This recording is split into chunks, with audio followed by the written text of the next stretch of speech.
Poseł Tibor Szanyi z grupy Szocjalistów Demokratów. 1 minuta, bardzo proszę. Nagyon szépen köszönöm a szót, tisztelt elnök úr! Tisztelt kollégák, tisztelt parlament! Hogyha a dohányzás elleni küzdelemben fölmutatott erényeink töredékét fordítanánk az endokrin szerek elleni küzdelemre, akkor azt kell mondjam, hogy már máshol állnánk, mint itt évek óta egy toporgásról számoltak többen is. A láthatatlan méreg elleni küzdelem azt hiszem nagyon fontos, és én nagyon örülök biztos úr nagyon határozott elkötelezettségének, és különösen amit mondott, a zéró tolerancia. Szeretnénk ezt minél hamarabb látni a bizottság intézkedéseiben, de nem csak a bizottság intézkedéseiben, hanem a bizottság tárgyalásaiban is.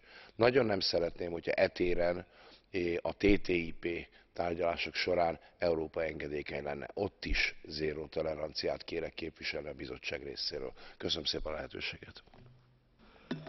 Dziękuję, panie pośle. Pani poseł Christel Schaldemose z grupy Socjalistów i Demokratów. Minuta. Tak for det, hr. formand.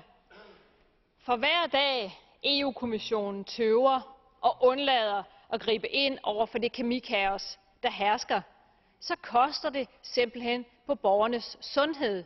Og det